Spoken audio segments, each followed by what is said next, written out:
Hey everybody, it's James Arnold Taylor here with another Ask JAT. Now, James, what do we got in store for us today? Oh yeah, great. Well, so many people have been going to jamesarnoldtaylor.com, clicking on the JAT show link and submitting their questions to us. We've got so many great questions, hundreds and hundreds of them, James, but I picked 13 today, and I really would love to get through all 13 as quick as we can, because I know, not a lot of time. So yeah, well, ready to go? Yes, stop talking, let's do it. Great, okay, let's do it. All right, hey, okay, James, I got my little webcam set up here. You got yours there?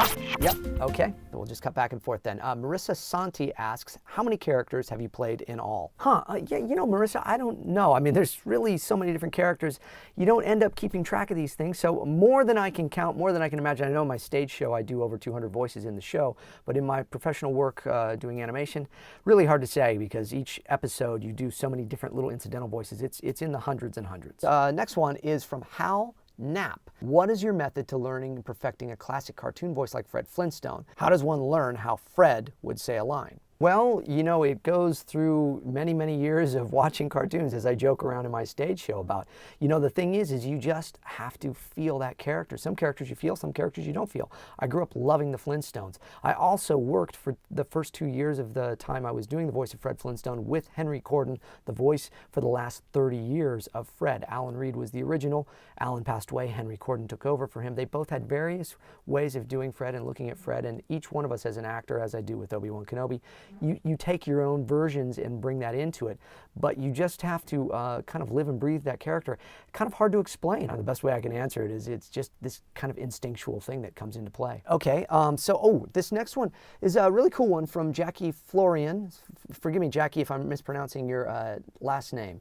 But my question has to do with ISDN, as a lot of the newer talent seem to be looking for newer technology, as some companies aren't even offering ISDN anymore. While I believe you use it today, do you think it's necessary for a voice talent with a home studio, or do you think it will eventually be replaced with something else? So ISDN obviously is the way we patch in to do promos and stuff. So James, what do you think? Do you think it's going to change up in the coming years? Yeah, I do think that it's changing. I think it's changing right now. Source Connect is another great product. It's one that I use and have in my studio. The reason why ISDN won't go away immediately is because of the fact that the networks like Fox, where I do the promos for Fox, and they're ISDN and they need it right away. There's a speed thing to that natural analog line of just, you dial up, it's right there, it's like a phone line. But the other reason is these places, these huge companies, these big film companies, have giant firewalls on their internet servers, and they cannot allow those firewalls to be broken to come in on such a wide band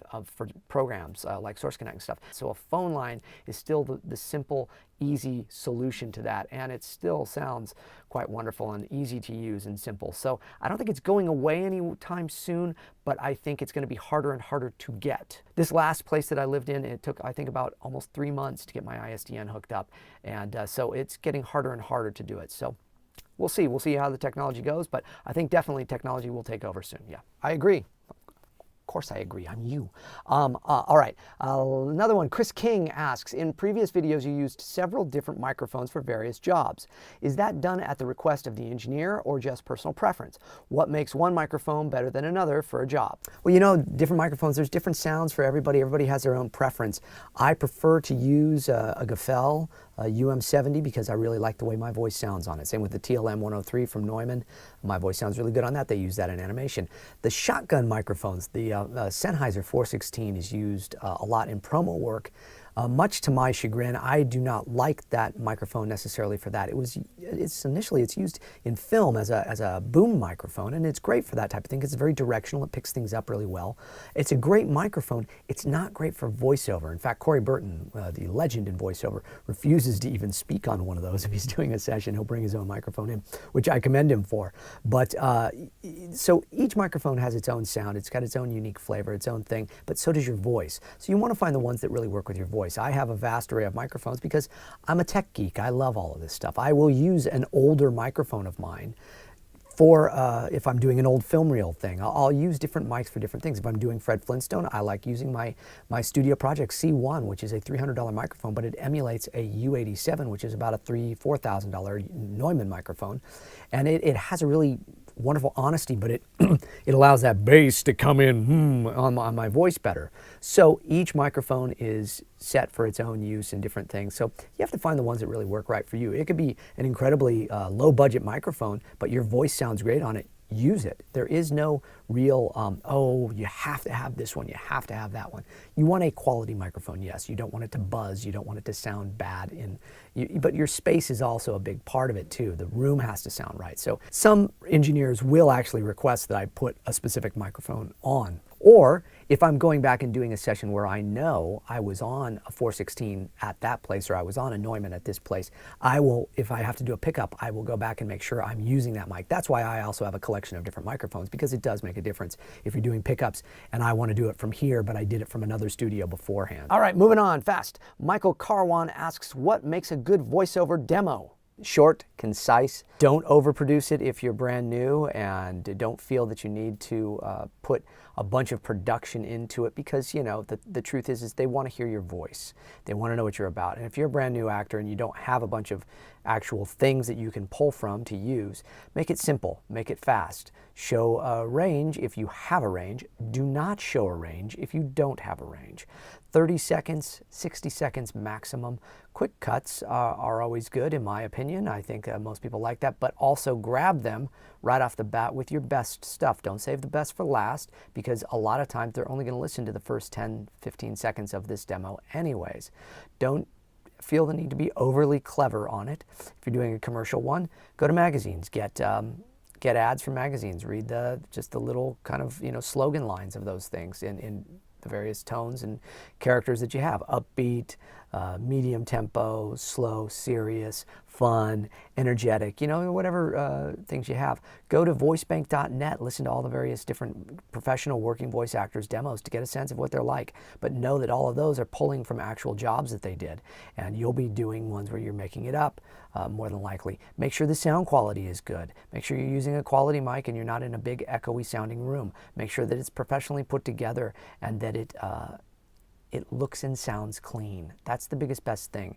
As long as you're a good performer and you've recorded it the best you can and as clean as you can, that's really what matters. I mean, you can do a great demo using your phone with the right microphone and everything right now. So the truth is just make it clean, make it simple, don't go too long, and don't overproduce. Yeah, great. Okay, well, I got two questions that are very kind of similar to each other here, so I thought I'd put them together. Axel Delgado and Blaze Yeager. And Axel asks, hi James, you said it was best to stay away from sugars, alcohol, and dairy. Do you recommend to completely stay away from those, or is it okay to have those every once in a while? While Blaze asks, as an up-and-coming voiceover actor, I have a problem with moderating myself between water and soda. What is the best method to keep your vocal cords clear and a way to fight off the caffeine addiction? Yeah, this is one of those things where it really comes down to personal preference. Actually, the answer is the same for both questions. In that I personally stay away from sugars, I stay away from juices, I stay away from cold beverages, I stay away from caffeine because it's just not great for your voice. But if you are a caffeine drinker, I'm certainly not going to tell you you can't do it or that you can't have a successful voice career. I mean, most other voice actors drink and eat whatever they want. I'm a rare breed, and a lot of it is due to the fact that I got so sick many years ago from toxic mold and really had to watch my diet. So it became a necessity for me. If you're doing a range of voices like myself, it's better to be able to have that vocal range anytime you need it. It's like being able to just pull that out of your arsenal. And for me personally, to be able to do that, I have to stay away from those things. Find out what works for you. After you drink something, go on the mic, record yourself, see how you sound. Then another day, record yourself when you've just had, room temperature water. Personal preference. Okay, and we've got one from Ryan Hanna, who says, hi there, JAT. I'm at the point where I have my animation demo. My coaches say I'm ready, and I'm beginning to look for agents. Good for you.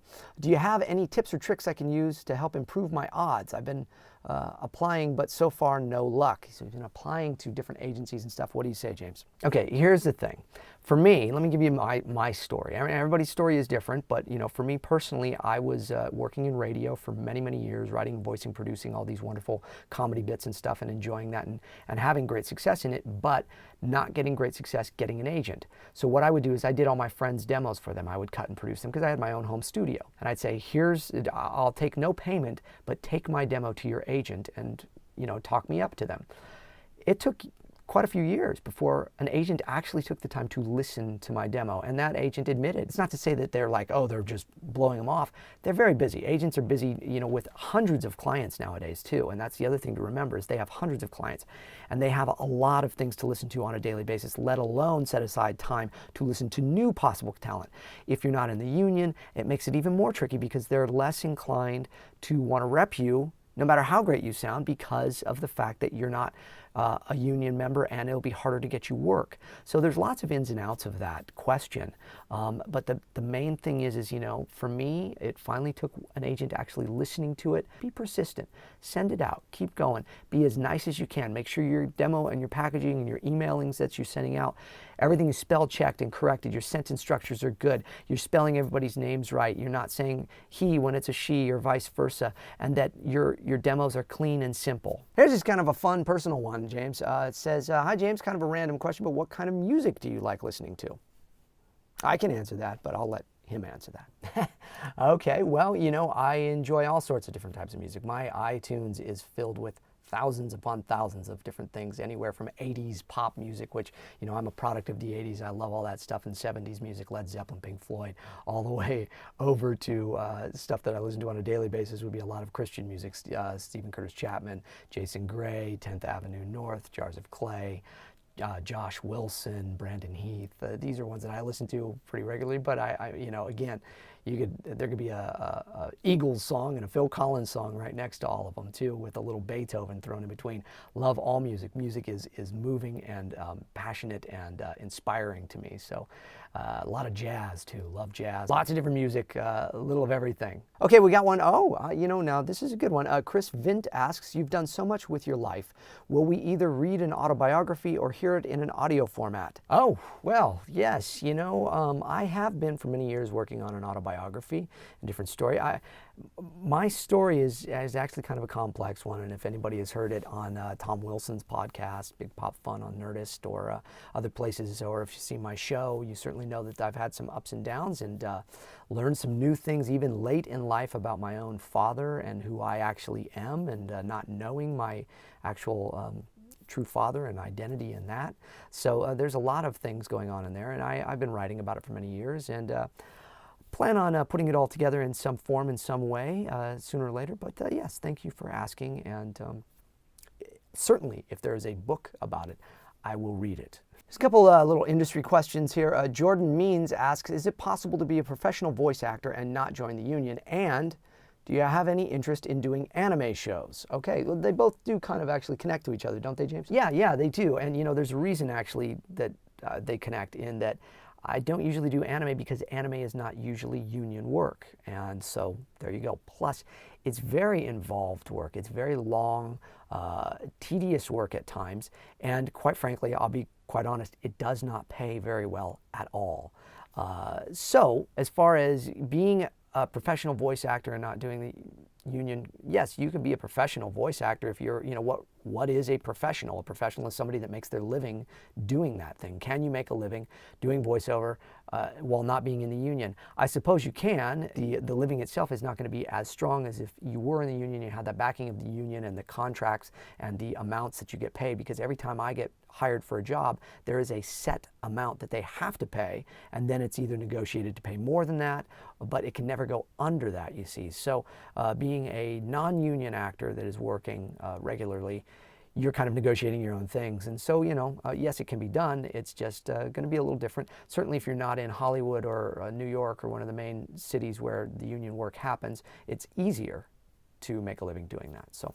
Okay, Daniel Kesey, I hope I'm pronouncing your name right, Daniel, asks, I know this varies between different voice actors, but I was curious to know how your work schedule is. As in, do you work Saturdays and Sundays? Do you have to work late sometimes? Also, do you play any instruments?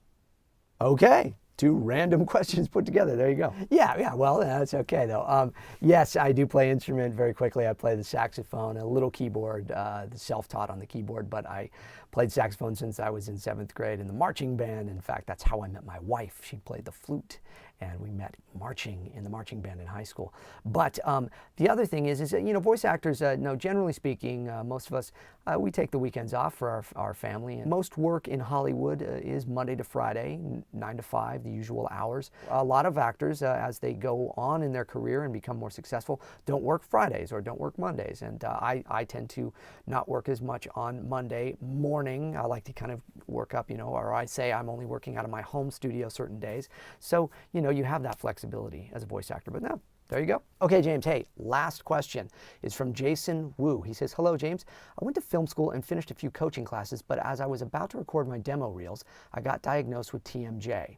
I've been lost for the past year since it doesn't look like it's going away. Despite the condition, I still wish to pursue voice acting and it's tearing me up inside. Is there any advice you could give me to change my outlook on the situation? I feel like I'm only running into a wall.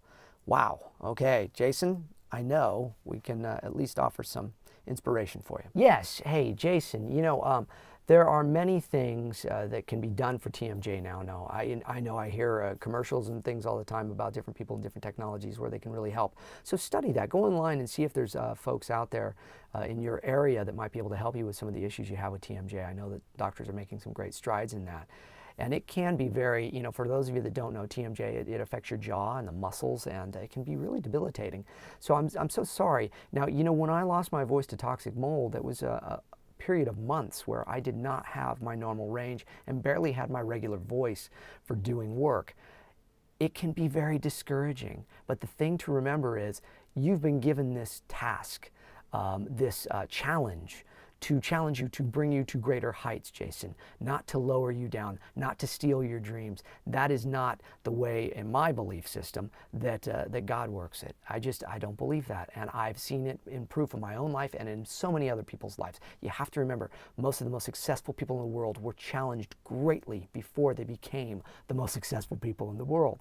Yeah, Abraham Lincoln, one of the greatest presidents to ever live, to abolish slavery and to do so many wonderful things for our country, took the time to suffer through it. What I mean by that is he realized that his sufferings made him stronger. He realized that the things that were his inadequacies actually could build him up to become a greater person, and he was determined to do more and bigger and better things, not just for himself, but for this country. And look at the lasting impression he has there. Think of all the great inventors and all the people. Now, of course, I'm giving you a big pep talk here, but this is for everybody. All of you that are saying, I have a dream inside of me, and I don't know what to do with it. And every time I try, I get knocked down and such.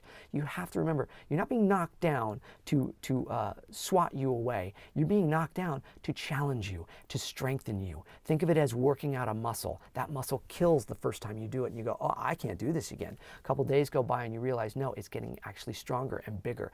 Your life is a muscle that is being worked out daily, and it needs to be bigger and bigger, stronger, faster, more efficient, and more capable. And if you keep pursuing it and believing that, and constantly going to that, and having a faith in something. Now again, not getting preachy, my faith is in God. What is your faith in? What do you believe? Do you know what you believe? If you know what you believe, pursue those things. Go after them with a vengeance, knowing that you're going to do great things with it. Again, not for material gain, not so you can be famous, not so you can fill your ego, but so you can do better for the world and enjoy what you do. I love what I do. Why? Because it's fun, because it's what I dreamed of doing. But it's also because I know I was actually kind of born to do this. So Jason, if you were born to do this and if you have a passion for it, keep at it, my friend. Know that this is a hurdle, and with hindsight, you'll see, I had that hurdle, but I got through it. Think of all the people with dyslexia that, were told they're just dumb, and they weren't.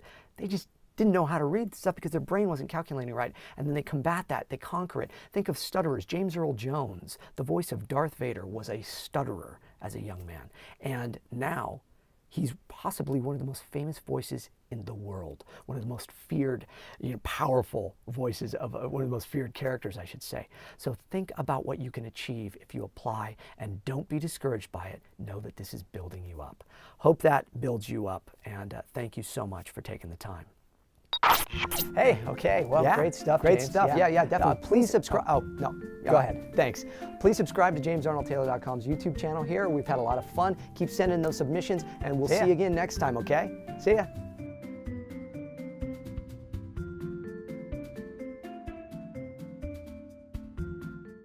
joke around in my stage show about, the thing is you just have to feel that character. Some characters you feel, some characters you don't feel. I grew up loving the Flintstones. I also worked for the first 2 years of the time I was doing the voice of Fred Flintstone with Henry Corden, the voice for the last 30 years of Fred. Alan Reed was the original. Alan passed away. Henry Corden took over for him. They both had various ways of doing Fred and looking at Fred, and each one of us as an actor, as I do with Obi-Wan Kenobi, you take your own versions and bring that into it, but you just have to kind of live and breathe that character.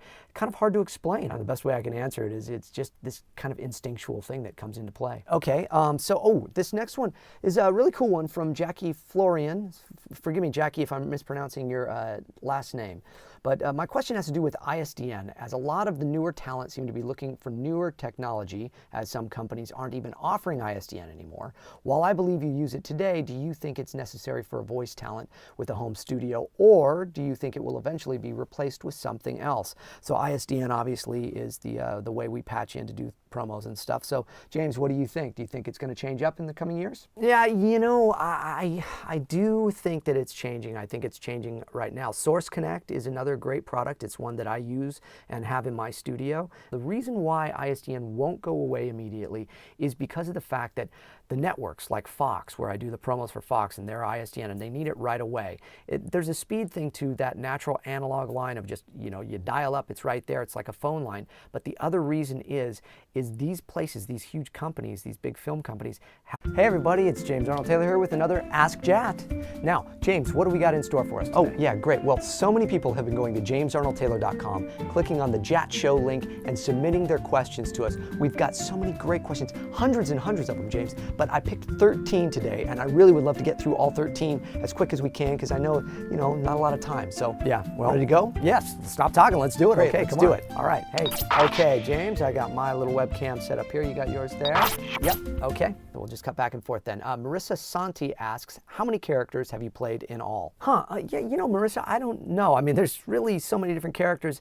You don't end up keeping track of these things, so more than I can count, more than I can imagine. I know my stage show, I do over 200 voices in the show, but in my professional work doing animation, really hard to say, because each episode you do so many different little incidental voices. It's in the hundreds and hundreds. Next one is from Hal Knapp. What is your method to learning and perfecting a classic cartoon voice like Fred Flintstone? How does one learn how Fred would say a line? Well, it goes through many, many years of watching cartoons. As I